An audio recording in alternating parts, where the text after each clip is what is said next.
Stand by. Hang on. Oh shit. Here we go. Well, yep. You got it. It's a Crown Vic. And we're going to work on it today. I'm going to put this out there. Of course, y'all know VW Darren. You know Andrea. Anyway, Andrea, this is why I sent you this video. You're going to think I'm crazy, but you see these holes in this front bumper where they had a push bar on it? That was just some vinyl I stuck over it. Well, it didn't last long. Anyway, we're down in May. Ask Darren if he wants to plug those holes and paint that front bumper for me. If he does, we'll make that a class project. I can take it off the car in 10 minutes. But anyway, here's what we're working on today. This car's supposed to have new brakes on it. I looked at the back. I didn't look at the front when we had it took apart. But I want you to listen. Well, it was yesterday. You could hear it going, when I got out of the car. You hear it squealing going down the road. It's not doing it now, but anyway, we're going to pop that front wheel off and look at them brakes. I know the back ones, I looked at them, I remember looking at them, they're brand new. Front ones may not be, so we're going to tear this front wheel off and see what's up, so we'll get on with that. Oh damn, what is it? What are you? A midget. You're a what? A midget. You're a midget? Yeah. Are you really? Yeah. You say? I am a midget. You don't say? I do say. Yeah, everybody, she comes up to my nipples. Yeah, she's a midget. But anyway, let's do a cold start on the old Ford. It ain't real cold today, but it's still pretty chilly out here. Let's fire this old pig up. Oh, I still need to put that dang extra spot welds. I forgot. See? I didn't put the welds. You can see right here at my right foot. That's one side of the cab support. The other side of the cab support runs right in here. I never welded the dang thing. Oops. I'm going to drill it and plug weld it. No big deal. Just hadn't never done it. Let's get this thing started. That little damn dog over there. Little damn rat. You see that rat over there on that porch? That thing makes all kinds of noise. Ruins every video I ever make. Yep, he does. Anyway, let's see if it starts.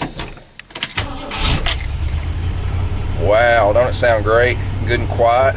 Started right up. Yep. I even put some brakes back to it. Oh yeah, we got brakes again. Gotta love it. There's still, I don't know, I still got a lot of pedal movement. It's got good brakes, but I got a lot of pedal movement. I don't know, there's something up. I think there's a proportionate valve about under my foot here somewhere. I think that valve's actually bad. I think there's something screwed up in it. I've never seen one go bad, but hell, everything else is new, including the master cylinder. It's not even a rebuild, it's a new one, so there's some reason it's low, but anyway, let's move this thing around in the mud pile. Yeah, the yard's mud, but it's got to be done, so let's move it around so I can get the car in here so I can jack it up. Yep. Well, I went ahead and started a little bit. I got the car jacked up. I took my little screwdriver and got in here and popped my caps off. Then I'm going to hand the Midget the camera. She's going to video what else I got to do. Here's how you remove a tire on this thing. You got to be real careful, these hubcaps. These plastic caps. You don't put them back on with an impact down. And if you're careful, you'll break stuff, you know, like that one. I about did. Oopsie. Yep. I think I did. I broke the hubcap. See? That's why you don't do that. Yeah, real nice. I should have kept that piece. Oh well. I think it'll be fine. Yeah, it'll still hold it on just fine. Kind of sucks that I did that though. But oh well, whatever. Crap happens. Anyway.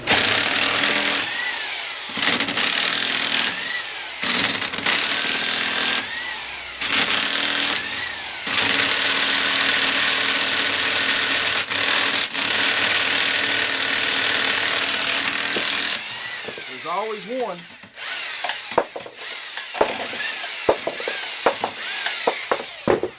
Always one.